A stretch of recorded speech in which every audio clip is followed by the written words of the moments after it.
November मध्येच या राज्यामध्ये छत्रपती शिवाजी महाराजांचा भगवा झेंडा, हिंदुत्वाचा भगवा झेंडा आपण या विधानसभेमध्ये एक शेतकऱ्याचा मुलगा निवडून दिलात।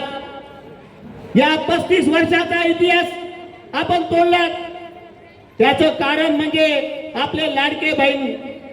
आपल्याला एक विनंती आहे, लोकसभेमध्ये आपण शिवसेना भारतीय जनता पार्टीची महायुतीचं सरकार आणलात, विधानसभेमध्ये शिवसेना भारतीय जनता पार्टीची महायुतीचं सरकार आणलात। आता आपली जिम्मेदारी वाढली आहे, एक विचाराचं सरकार असणं गरजेचं आहे।